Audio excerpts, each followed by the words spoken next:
नमस्कार दोस्तों, stock market studies में फिर से एक बार आपको बहुत-बहुत दिल से स्वागत करता हूँ। तो आज मैं फिर से आपके सामने कुछ इम्पोर्टेंस कंपनी का अपडेट और उसके डिटेल्स के बारे में चर्चा करूँगा, तो इस वीडियो को पूरा लास्ट तक देखिएगा। और अभी तक अपने चैनल को सब्सक्राइब नहीं किया, तो देर किस बात की, अभी जाकर कर लीजिए। कंटिन्यूअसली इन्फॉर्मेशन और उसके साथ-साथ टेक्निकली चार्ट पैटर्न्स के बारे में जानना है, तो इस चैनल के ऊपर बने रहिए। तो चलो देख लेते हैं कौन-सा कंपनी है इस वीडियो के अंदर।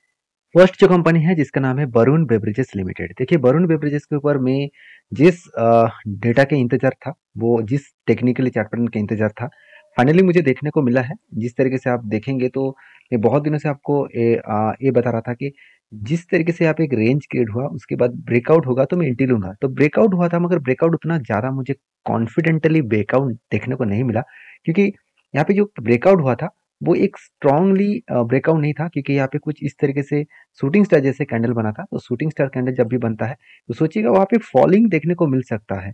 तो यहाँ पे फॉलिंग नहीं हुआ, उसके बाद देखिए धीरे करके ऊपर गया और एक अच्छा खासा रेंज में गया। उसके बाद देखिए नेक्स्ट कैंडल में अभी देखिए एक बिग फॉल पिछले दिनों में देखने को मिला था।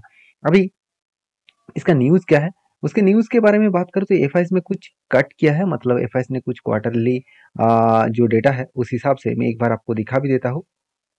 आप देख सकते हैं यहाँ पे एफ आई जो है वो कट स्टेक ऑफ जो मतलब फ्रंट लाइन है एफएमसीजी स्टॉक के ऊपर, तो उन्होंने कुछ कट किया है, सेल ऑफ किया है। इसके कारण कारण की वजह से एक प्रेशराइज देखने को मिला। कोई बात नहीं, इस तरीके से तो बाई सेल होता रहता है, तो इसमें कोई घबराने का चिंता करने का जरूरत नहीं है। हाँ, मैंने आपको ये बताया कि मैं कब एंट्री लेने वाला हूँ, जब इसमें रीटेस्ट करेगा। ये जो रेंज है, ये जो रेंज कंपनी के लिए स्ट्रांगली रेजिस्टेंस था, वही रेजिस्टेंस को वो अगर फेस करेंगे, इसको रिटेस्ट करके फिर से अगर वापस जाएगा, तो मैं यहाँ पे एंट्री लेने वाला हूँ।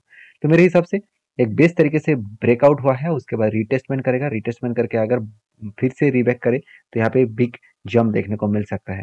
बाकी इस कंपनी के ऊपर एडवांटेज के हिसाब से मैं बात करूँ तो कंपनी का परफॉर्मेंस आपको बेस्ट तरीके से देखने को मिलेगा। और कैपेक्स के बारे में बात करूँ तो कंपनी इस बार हाईएस्ट कैपेक्स को इन्वेस्टमेंट भी किया, करीबन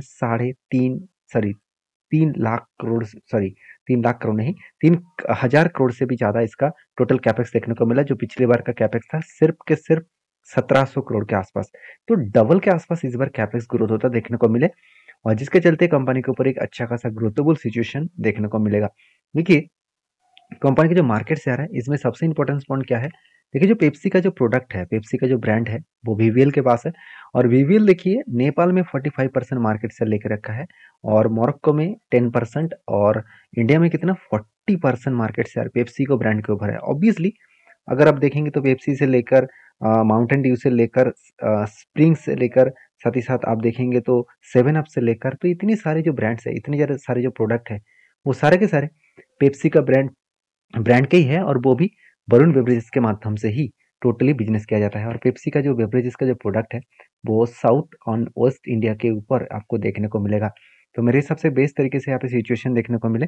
अभी इस कंपनी के ऊपर एज ए क्वार्टरली जो रिजल्ट है वो देखेंगे तो सेल्स लगातार बढ़ता हुआ देखने को मिले। 1300 करोड़ से 1700 करोड़ हुआ, उसके बाद 2200 करोड़ हुआ, उसके बाद 2600 करोड़, मतलब हर साल में कंपनी का सेल्स बढ़ता गया। हाँ, आप क्वेश्चन जरूर पूछ सकते हैं कि सर आपने जो डेटा यहाँ पे दिखा रहा है, तो वो तो पिछले जो क्वार्टर्स गया उस क्वार्टर से बहुत कम है, क्योंकि यहाँ पे सितंबर का क्वार्टर आप नोटिस करेंगे तो हर सितंबर में आपको अच्छा खासा सेल्स देखने को मिलेगा। क्योंकि दिसंबर क्वार्टर में बहुत बार बोल चुका हूँ कि सर्दी का मौसम होता है, उस टाइम पेप्सी का प्रोडक्ट ज़्यादा से ज़्यादा मतलब कम बेचा जाता है, जिसके चलते कंपनी का प्रॉफिट मार्जिन और सेल्स मार्जिन में थोड़ा सा नेगेटिव सेंटीमेंट क्रिएट हो जाता है। तो यहाँ पे इसी चल कारण के बेसिस में नेट प्रॉफिटेबिलिटी जो 7 करोड़ का लॉस था, वो इस बार प्रॉफिट होकर एक 144 करोड़ के आसपास देखने को मिला। मैं जरूर कहूंगा आप कंपनी के ऊपर मतलब शांति से बैठे बैठे रह सकते हैं, क्योंकि कंपनी बहुत शानदार है। क्योंकि मैं इस कंपनी के ऊपर कंटिन्यू जरूर करूंगा। देखिए हर किसी का अलग अलग ओपिनियन है। मेरे कहने का मतलब ये है कि आप इस कंपनी के ऊपर रहेंगे कि नहीं करें रहेंगे, वो हर किसी का खुद का डिसीजन, निजी डिसीजन होना चाहिए। क्योंकि मैं इस कंपनी को बुलिश इसीलिए हूँ क्योंकि इसका प्रोडक्ट लगातार ज़्यादा बेचा जा रहा है और बहुत ज़्यादा डिमांडेबल है।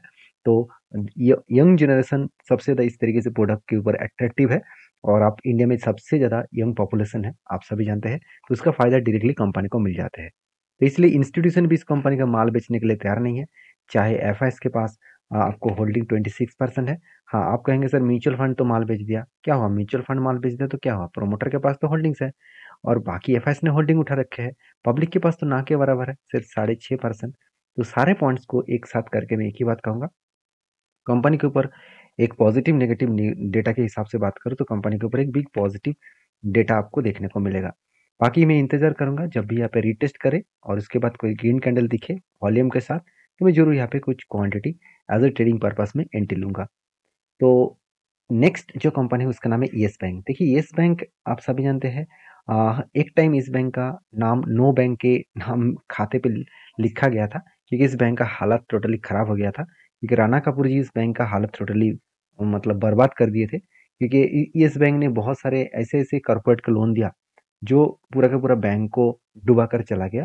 और आज येस बैंक सिर्फ टिके हुए हैं एक कारण के वजह से, वो है आधार पेमेंट लिंक के माध्यम से, मतलब आधार पेमेंट बैंक के माध्यम से। अभी आधार पेमेंट बैंक क्या है, चलो मैं आपको दिखा देता हूँ। देखिए येस बैंक के अगर आप मार्केट से आप देखेंगे तो इसमें आपको 21% आधार एनेबल पेमेंट सिस्टम के ऊपर देखने को मिलेगा, मतलब AEPS, तो आधार एनेबल पेमेंट सिस्टम। तो इसके माध्यम से आपको दिखेगा 21% का ग्रोथ। अभी देखिए 21% का जो ग्रोथ है वो किस बेसिस में है। एक चीज को नोटिस करना कि आधार जो पेमेंट एनेबल पेमेंट सिस्टम जो है, इस बेसिस में देखा जाए तो कंपनीज के ऊपर जो आप सभी जानते हैं फोन पे, तो फोन पे का जो जिस बैंक के साथ लिंक है, जिसके माध्यम से पूरा का पूरा ट्रांजेक्शन आप करते हैं, वो है येस बैंक। तो आप फोन पे के मतलब अगर यूपीआई आईडी किसी को भेजेंगे तो देखेंगे लास्ट में आपको YES दिखेगा। तो इसका मतलब है येस बैंक से वो कनेक्टेड है। तो ऑब्वियसली येस बैंक का जो फायदा फोन पे से ही मिल रहा है। बाकी देखिए बाकी जो bank advance, bank deposit, credit card, इस सारे चीज़ों में 1% के आसपास हिस्सेदारी है, मतलब परसेंटेज है। तो अगर पेमेंट सिस्टम कोलैप्स हो गया तो इस बैंक का हालत और भी बिगड़ जाएंगे। तो इस येस बैंक के ऊपर मुझे बहुत सारे लोगों ने कमेंट किया, क्या सर येस बैंक के ऊपर आपका लॉन्ग टर्म होल्डिंग है? देखिए मैं आपको ओपनली बता रहा हूँ, मेरे पास कोई भी लॉन्ग टर्म होल्डिंग नहीं है। हाँ, जब जब ट्रेडिंग मिला मैं ट्रेड लिया, क्योंकि पिछले बार एक ट्रेड मिला था जो मैं आपके साथ शेयर किया था, शानदार तरीके से एक रेंज क्रिएट हुआ और इस रेंज के बेसिस में मैंने यहाँ पे एंट्री लिया और बहुत टाइम लगा दिया, एक साल लगा दिया। एक साल में अराउंड 40% के आसपास कंपनी रिटर्न दिया, इससे बड़ी चीज़ और कुछ हो नहीं सकता। तो फिर से मुझे लग रहा है उसी तरीके से फिर से एक रेंज क्रिएट हुआ जो 32% के आसपास टोटली बाइंग रेंज है।